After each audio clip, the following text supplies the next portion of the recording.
আমাদের একজন প্রবাসী ভাই যে তার পুরো পরিবারকেই বলতে গেলে হারিয়ে ফেলেছে। এই ছোট্ট ভিডিওটা যারা আপনারা দেখেছেন, তাকিয়ে থাকার মতো দৃশ্য না এখানে। এমন অবস্থা যে মা তার সন্তানকে ধরে রেখেছে, এই জন্য মা বের হতে পারে নাই। আর যেই প্রবাসী ওমান প্রবাসী ভাই সুদীর্ঘ প্রবাস জীবন কাটিয়ে যখন আসছে, সন্তানকে একবার শুধু এয়ারপোর্টে স্পর্শ করে দেখেছে, এরপরে সন্তানটাকে আর আদর পর্যন্ত করতে পারে নাই।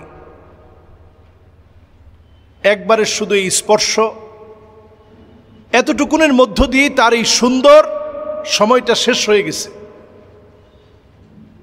মৃত্যুটা এমন, আল মাউতু জিসরুন ইউসিরুল হাবিব ইলাল হাবিব।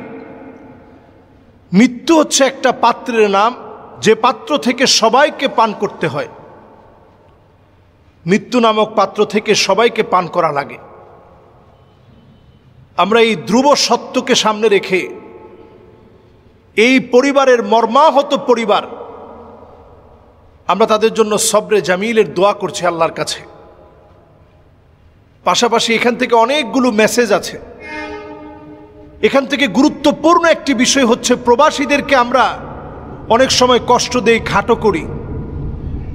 প্রবাসীরা এক বুক কষ্ট নিয়ে প্রবাসে থাকে, সেইখানে প্রবাসীদেরকে দেখলেই মানুষ আজনাবী বলে। দেশে আসার পরে প্রবাসীদেরকে মানুষ বিদেশি বলে। তাদের কষ্টের কোনো শেষ নেই। যেই পরিবার, যে ভাইটা সবাইকে হারিয়ে ফেললো, ওমান প্রবাসী, তার মনের কষ্টগুলো তো বলে শেষ করার মতো না। এখানে আসলে ড্রাইভারকে অনেক দোষারোপ করা হচ্ছে।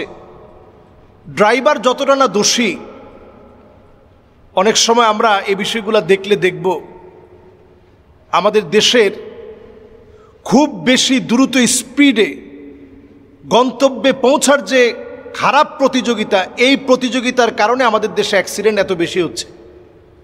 সবার প্রতিযোগিতা, কে কার আগে যাবে। যে পরিমাণ হর্ন দেওয়া হচ্ছে রাস্তার ভিতরে, শুধু প্রতিযোগিতা যে আমি একটু আগে চালিয়ে যেতে হবে। এই যে হর্ন দেওয়া হচ্ছে, 40% শিশু বাচ্চা একেবারে জন্মগ্রহণ করে, কানে অল্প শুনে এ অবস্থায় জন্মগ্রহণ করে। শব্দ দূষণ এখন চতুর্দিকে। আমাদের দেশে প্রতিযোগিতা নিয়ে গাড়ি চালানো হয়, যা একটু আগে যেতে হবে।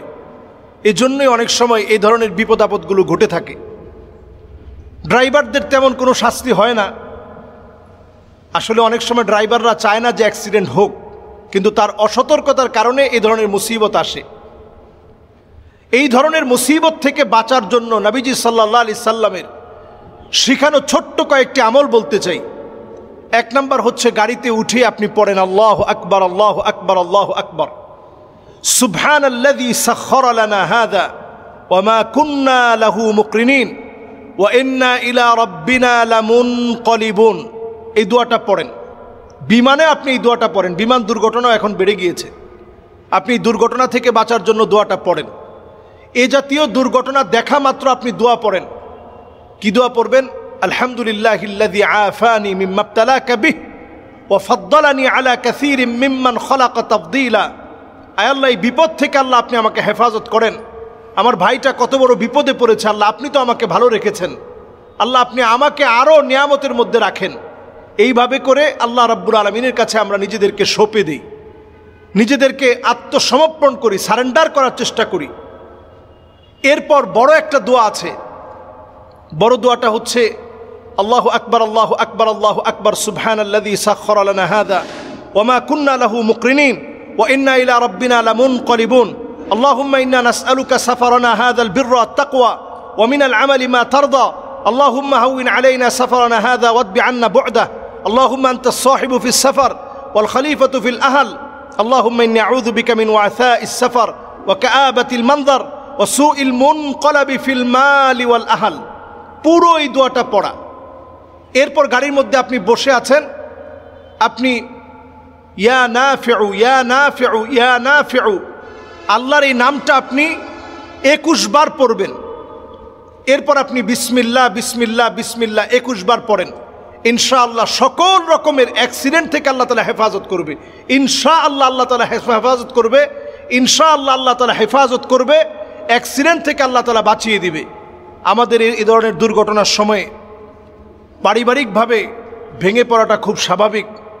আমরা দেখেছি পুরো বেগমগঞ্জে কান্নার রোল পড়ে গেছে, সবাই কাঁদতেছে, সবাই মর্মাহত এই পরিবারের এই দুঃসময়ে যখন তারা বিপদের মধ্যে পড়েছে। আল্লাহ রাব্বুল আলামিন তাদেরকে সবর ইখতিয়ার করার তৌফিক দান করুক। এই জাতীয় বালা মুসিবত থেকে আল্লাহ তাআলা আমাদেরকে হেফাজত করুক। আসসালামু আলাইকুম ওয়া রাহমাতুল্লাহি ওয়া বারাকাতুহু।